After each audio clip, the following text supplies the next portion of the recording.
తెలంగాణలో double digit సాధిస్తామంటుంది BJP.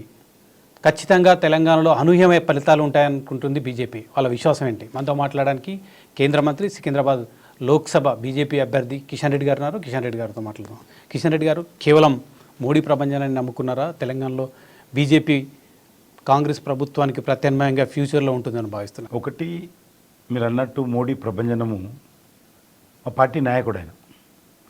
దేశానికి కాదు, మా పార్టీకి కూడా నేతృత్వం వేస్తుంది. కాబట్టి ఆయన ఉన్నటువంటి 9.5 సంవత్సరాల ప్రభుత్వ సానుకూల పరిస్థితులు తప్పకుండా నమ్ముకుంటాం.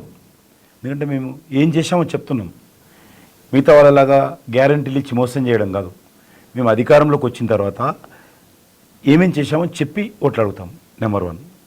నెంబర్ 2, ఈరోజు తెలంగాణలో టీఆర్ఎస్ యొక్క, అంటే బీఆర్ఎస్ ఇప్పుడు మారిపోయింది అనుకోండి, బీఆర్ఎస్ ప్రభావం పూర్తిగా కనుమరుగవుతున్నది. ఈ పరిస్థితుల్లో కాంగ్రెస్కు ప్రత్యామ్నాయంగా భారతీయ జనతా పార్టీ ఎదగాల తెలంగాణలో. కాబట్టి కాంగ్రెస్ వైఫల్యాలను కూడా ఎండగట్టి ఈరోజు ఇటు బీఆర్ఎస్ పూర్తిగా కనుమరుగవుతున్నటువంటి ఈ నేపథ్యంలో భారతీయ జనతా పార్టీ భవిష్యత్తులో తెలంగాణలో ప్రత్యామ్నాయం ఎదగాలి. అయితే ఇమీడియట్గా మనకు ఎలక్షన్స్ ఉన్నాయి కాబట్టి ఇంత తక్కువ సమయంలో టీఆర్ఎస్ పార్టీ కనుమరుగవుతున్న పరిస్థితుల్లో ఈరోజు అత్యధికమైనటువంటి సీట్లు గెలవాలనే దృక్పథంతో మేము పనిచేస్తూ ఉన్నాం.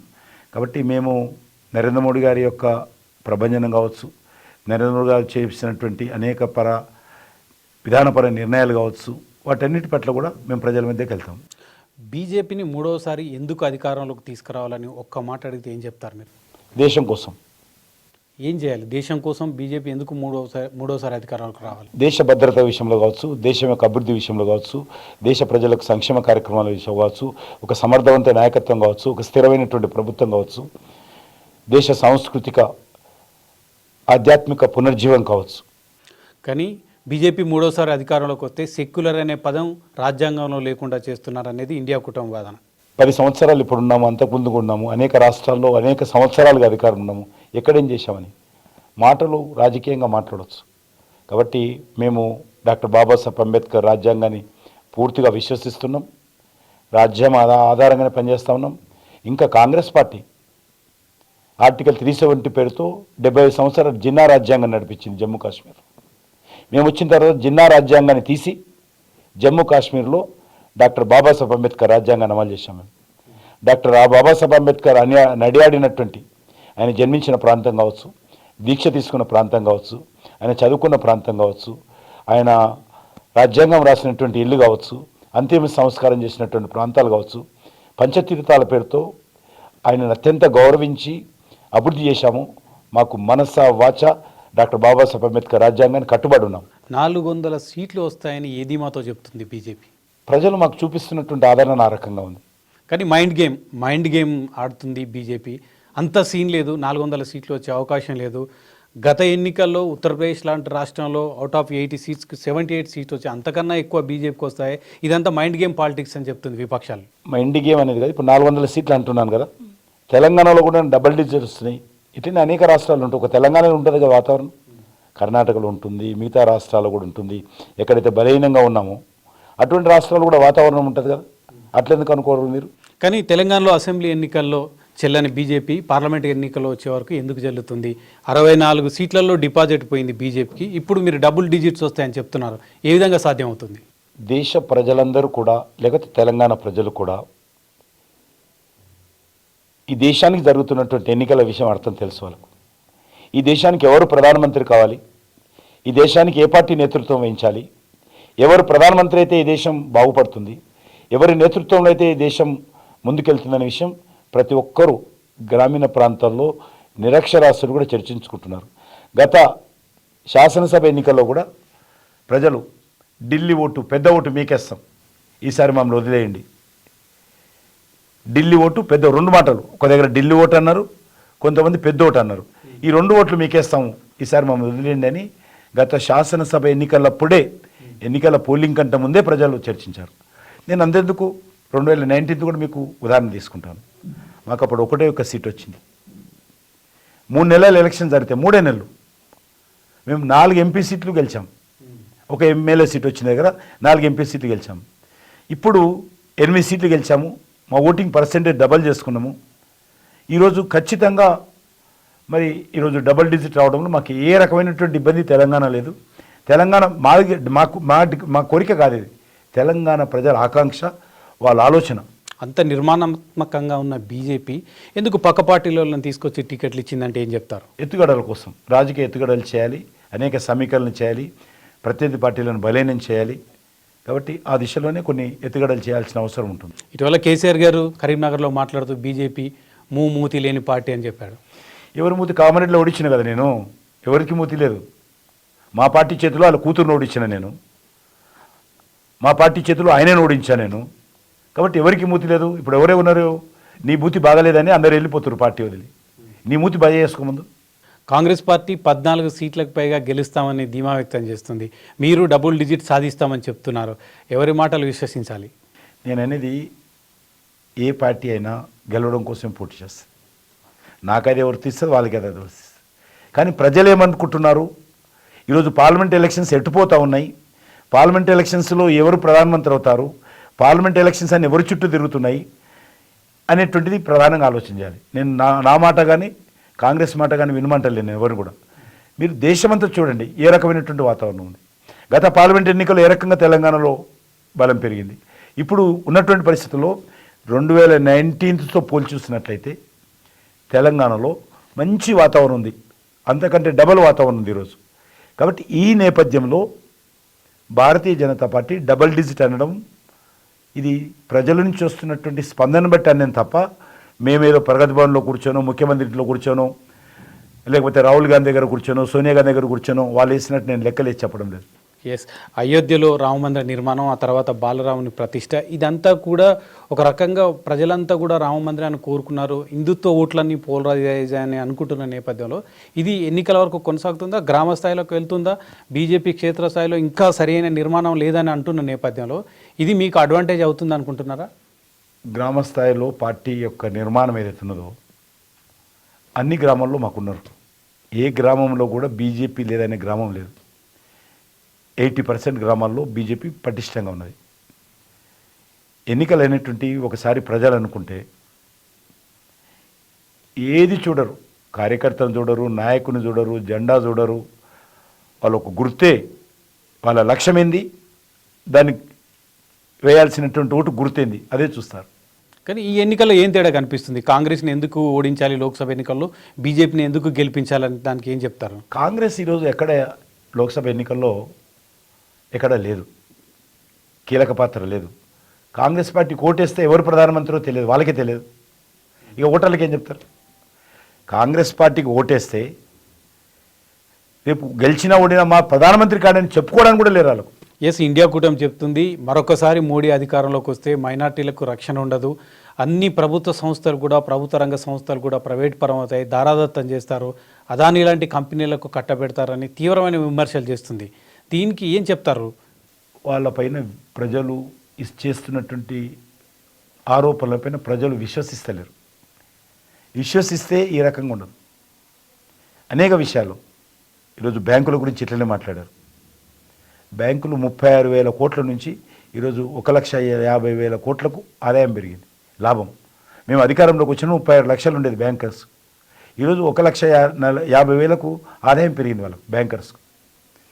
ఎల్ఐసి ఇట్లనే మాట్లాడారు, క్లోజ్ చేస్తారని. ఎల్ఐసి పటిష్టంగా పెరిగింది. అనేకమైనటువంటి ఏ సంస్థ బాగుంటే ఆ సంస్థను మరింత సహాయ సహకారాలు అందించి దాన్ని ముందుకు తీసుకెళ్తాను తప్ప ప్రజల మీద భారం పడి ప్రజల కష్టార్జితంతో కట్టేటువంటి పన్నుల ద్వారా వైట్ ఎలిఫెంట్గా ఉన్నటువంటి సంస్థలు ప్రజలకు ఉపయోగపడకుండా కొంతమంది లిమిటెడ్ సెక్షన్స్కు లేకపోతే కొంతమంది వారికి ఉపయోగపడితే అది ప్రజలకు అన్యాయం చేసిన అవుతాం. మనం ప్రజలకు జవాబుదారైన విషయం తప్ప ఎక్కడ కూడా ఏ పబ్లిక్ సెక్టర్ కూడా మూసాము. ఈరోజు ఆర్డినెన్స్ ఫ్యాక్టరీస్ కాంగ్రెస్ టైంలో పూర్తిగా దివాలా తీసినాయి. ఈరోజు మనం సెల్ఫ్ సబ్సిడీ చేశాము, ఎక్స్పోర్ట్స్ చేసే ప్రయత్నం చేస్తున్నాం, ఇంపోర్ట్ తగ్గించాము. మొత్తం డిఫెన్స్ సంబంధించినటువంటి అన్ని రకాల ఆయుధాలు కావచ్చు, ఇతర ఎక్విప్మెంట్స్ కావచ్చు, మేము మేక్ ఇన్ ఇండియా కింద ఆర్డినెన్స్ ఫ్యాక్టరీలో తయారు చేస్తూ ఉన్నాం. విపరీతమైనటువంటి 3 సంవత్సరాలు 4 సంవత్సరాలు కావాల్సినటువంటి ఆర్డర్స్ ఈరోజు ordnance factory government of India ఇచ్చింది. కాబట్టి అవసరాలను బట్టి, అవకాశాలను బట్టి దేశ హితం కోసం, ప్రజల కోసం మేము నిర్ణయాలు తీసుకుంటాం తప్ప గుడ్డిగా తీసుకునే నిర్ణయాలు కావు. ఎస్, ఇంతకుముందు బీజేపీ రాకముందు భారత ద్వైపాక్షిక సంబంధాలు పొరుగు దేశాలు పాకిస్తాన్, ఆఫ్ఘనిస్తాన్, మారిషస్, బంగ్లాదేశ్, బెలుచిస్తాన్ ఇలాంటి దేశాలకు మొత్తం కూడా మిత్ర దేశాలుగా ఉండేటి, కొన్ని మిత్ర దేశాలుగా ఉండేటి. ఇప్పుడు శత్రువులుగా మారిపోయినాయి, మిత్ర దేశాలు కూడా శత్రువులుగా మారిపోయినాయి. ద్వైపాక్షిక సంబంధాలు నెలకొల్పడంలో బీజేపీ ప్రభుత్వం విఫలమైంది పొరుగు దేశాలతో అంటే ఏం చెప్తారు? ఇది నేను పూర్తిగా ఏకీభవించాను మీ ప్రశ్నతో. వాళ్ళు అంటున్నారు కానీ మీ ప్రశ్నతో కూడా ఏకీభవించాను. ఎందుకంటే మీరు అన్నట్టు ఒకే ఒక దేశం పాకిస్తాన్. 75 సంవత్సరాలుగా నా దేశాన్ని అన్ని రకాలుగా ఊచకొత కోసింది, అన్ని రకాలుగా నాకు నరకం చూపించింది పాకిస్తాన్. పాకిస్తాన్ కారణంగా నేను లక్షల కోట్ల రూపాయలు గత 75 సంవత్సరాలుగా ప్రజాధనం ఖర్చు పెట్టాల్సి వచ్చింది. పాకిస్తాన్ కారణంగా నేను ఒక జమ్మూ కాశ్మీర్లోనే గత 75 సంవత్సరాలుగా 46,000 మంది సివిలియన్స్ కానీ సెక్యూరిటీ ఫోర్సెస్ కానీ బలిదానం ఇవ్వాల్సిన పరిస్థితి వచ్చింది. పాకిస్తాన్ కారణంగానే హైదరాబాద్ నగరంలో సెక్రటరీ ఎదురుగా లుంబిని పార్కులో, గోకుల్ చాట్ బండార్లో, దిల్సుఖ్ నగర్లో, లేకపోతే ఏసీపీ కృష్ణప్రసాద్, నా బీజేపీ కార్పొరేటర్ నందరాజ్ గౌడో, నా దేవేందరో, వీళ్ళందరినీ కూడా కోల్పోవాల్సి వచ్చింది. మా యశ్వంత్ పరిషత్ పాపేగౌడ్, వీళ్ళందరినీ కూడా పాకిస్తాన్ అనేక రకాలుగా నరకం చూపించింది. కాబట్టి నా పాకిస్తాన్ మీద పాకిస్తాన్ ఐఏఎస్ ఏజెంట్లు నా పార్లమెంట్ మీద దాడి చేశారు. కాబట్టి పాకిస్తాన్ విషయంలో మేము కఠినంగా ఉన్నాము. పాకిస్తాన్ ప్రపంచంలో ఏకాకి చేశాము. అంతకుముందు అమెరికా కానీ, జర్మనీ కానీ, జపాన్ కానీ, యూకే కానీ పాకిస్తాన్కు ఆయుధాలు, డబ్బులు, అన్ని రకాల వస్తువులు ఇచ్చి మిత్రపక్షంగా ఉండేటువంటి వాళ్ళు. అటువంటి పాకిస్తాన్ ఈరోజు ప్రపంచ దేశాల ముందు ఒక టెర్రరిస్ట్ దేశంగా నిలబెట్టాము. మేము ఖచ్చితంగా మరింతగా ఏ పాకిస్తాన్ అయితే దొంగ నోట్లు ముద్రించి ఈ దేశంలో ఉన్నటువంటి కొంతమంది యువకులను మతం పేరుతో రెచ్చగొట్టి వాళ్ళలో మతమాడ్యంతో విషయం నింపి వాళ్ళకు ఆయుధ శిక్షణ ఇచ్చి, బాంబులు తయారు చేసేది, ఆయుధాల పేరు శిక్షణ ఇచ్చి, పాకిస్తాన్లో ముద్రించినటువంటి కరెన్సీని అంత తెచ్చి ఇండియాలో చలామణి చేస్తూ వాళ్ళు కొన్ని వేల కోట్ల రూపాయలు భారతదేశాన్ని డీస్టెబిలైజ్ చేయడం కోసం, భారతదేశం ఆర్థిక వ్యవస్థను దెబ్బతీయడం కోసం, భారతదేశం యొక్క సమగ్రత సమైక్యతను దెబ్బతీయడం కోసం పాకిస్తాన్ ప్రయత్నం చేసింది. వాళ్లకు సరైనటువంటి జవాబు కాంగ్రెస్ పార్టీ చెప్పలేకపోయింది. ఇటీవల జాతీయ మేనిఫెస్టోను కాంగ్రెస్ పార్టీ ప్రకటించింది. 6 గ్యారెంటీలు అమలు చేస్తున్నామని రాష్ట్ర ప్రభుత్వం చెప్తుంది. ఏదైతే మేనిఫెస్టో రాహుల్ గాంధీ ప్రకటించాడో ఆ రోజు తుగుడల బహిరంగ సభ జరిగింది మన తెలంగాణలో వచ్చి. ఆ రోజు ఆయన ఎక్కడ లేకుండా ఇక్కడనే వచ్చి బహిరంగ సభలో చెప్పాలని, ఇక వేరే రాష్ట్రం దిక్కులేదు, ఇలా కాంగ్రెస్కి ఒక తెలంగాణ దిక్కింది కాబట్టి ఇక్కడ మీటింగ్ పెట్టించి చెప్పారు. నేను రాహుల్ గాంధీని అదే రోజు ప్రశ్నించాను. రాహుల్ గాంధీ, నువ్వు కొత్త అని చెప్తున్నావు కదా, గతంలో 6 గ్యారెంటీలు మీరు చెప్పారు కదా, 6 గ్యారెంటీల గురించి మాట్లాడాను ఒక్క మాట. అమలు చేశానని తప్ప నువ్వు మహిళలకు 2,400 ఇస్తున్నావా, నిరుద్యోగ యువకులకు 4,000 రూపాయలు నిరుద్యోగ భృతి ఇస్తున్నావా, రైతులకు 2 లక్షలు రుణమాఫీ చేశావా, కౌలు రైతులకు 15,000 ఇస్తున్నావా, ఎకరానికి మిగతా రైతులకు 15,000 ఇస్తున్నావా, రైతు కూలీలకు 12,000 ఇస్తున్నావా, లేకపోతే ధాన్యం మీద 500 బోనస్ ఇస్తున్నావా, లేకపోతే రేషన్ కార్డు ఇచ్చావా? ఇవన్నీ కూడా అడగాల్సినటువంటి ప్రశ్నలు. కానీ ఏది కూడా ఆయన చెప్పలే. ఒకటి కూడా గ్యారంటీలు మాత్రం చెప్పాడు. గ్యారంటీ అంటే దాంతో కడుపు నిండదు. గ్యారంటీలను అమలు చేసే గ్యారంటీ అమలు కావాలి, అది అమలు చేయడం లేదు. కాబట్టి కాంగ్రెస్ పార్టీ ఏదైనా గెలిచే అవకాశం ఉంది, అసలు పోటీలో ఉంది దేశంలో బీజేపీతో సమాంతరంగా ఉన్నప్పుడు ఏదైనా మేనిఫెస్టో ఇచ్చినా ప్రజలు నమ్ముతారు. గుట్టకు ఎంటుక గట్టి లాగినట్టు ఈరోజు కాంగ్రెస్ పార్టీ ప్రయత్నం చేస్తుంది. వాళ్ళ కర్మ, మనం ఏం చేస్తాం. మేనిఫెస్టోలో ఒక అంశం ప్రస్తావించారు, ప్రధానంగా పార్టీ ఫిరాయింపుల అంశానికి సంబంధించి. ఇప్పుడు దేశవ్యాప్తంగా కూడా పార్టీ ఫిరాయింపులకు సంబంధించి చర్యలు తీసుకోకపోవడం మూలంగా ఒక పార్టీ నుంచి గెలిచి ఇంకొక పార్టీకి వెళ్ళడం ఆనవాయితీగా మారిపోయింది. చాలామంది వెళ్తున్నారు కూడా. మన రాష్ట్రంలో ఉంది, దేశంలో కూడా ఉంది. చాలా ప్రభుత్వాలు కూడా కూలిపోతున్నాయి. దానికి సంబంధించి కాంగ్రెస్ పార్టీ తన జాతీయ మేనిఫెస్టోలో ప్రకటించింది. దీన్ని ఎట్లా చూడాలి? ఇప్పుడు ఉన్నటువంటి పార్టీ ఫిరాయింపుల చట్టాన్ని అమలు చేయడం ఇప్పటివరకు వాళ్ళు, నేను అమలు చేస్తున్నా. భారతీయ జనతా పార్టీ ఫిరాయింపుల చట్టాన్ని గౌరవిస్తున్నాము, వాళ్ళు వైలేట్ చేస్తున్నారు. కాబట్టి ఇప్పుడు కొత్తగా చెప్పాల్సి వచ్చింది. నేను ఈరోజు కర్ణాటకలో కాంగ్రెస్ ఎమ్మెల్యేలు చేరితే అందరు రాజీనామా చేసి చేర్చుకున్నాను. మధ్యప్రదేశ్లో చేరితే రాజీనామా చేసుకున్నా. ఇదే తెలంగాణలో రాజగోపాల్ రెడ్డి గారు చేరుతా అంటే రాజీనామా చేర్చుకున్నాను. ఇదే తెలంగాణలో ఈటెల రాజేందర్ గారు చేరుస్తా అంటే ఎమ్మెల్యేకు రాజీనామా చేయించి చేర్చుకున్నాను. మరి కాంగ్రెస్ గతంలో రాజశేఖర గారు ఉన్నప్పుడు, లేకపోతే మొన్న ఇప్పుడు మన రేవంత్ రెడ్డి గారి ప్రభుత్వంలో కాంగ్రెస్ ఎమ్మెల్యేలు కాకుండా టీఆర్ఎస్ వాళ్ళని ఏ రకంగా చేర్చుకుంటున్నారు. కాబట్టి నేను చేతులతో చూపిస్తున్న నా పనిని వాళ్ళు మాటలతోటే సరిపెడుతున్నారు, ప్రజలు మభ్యపెడుతున్నారు. నేను తెలంగాణ ఉదాహరణ మిగతా రాష్ట్రాలు పక్కకెట్టు, నేను రాజగోపాల్ని చేర్చుకునేవాడిని కదా అట్లా అనుకుంటే, లేకపోతే ఈటల రాజేంద్ర గారిని చేర్చుకునేవాడిని కదా, చేర్చుకోలేదు. రాజీనామా చేసినాక పార్టీ సభ్యత్వం ఇచ్చిన. దేశమంతా ఆ విధానాన్ని పాటిస్తుంది.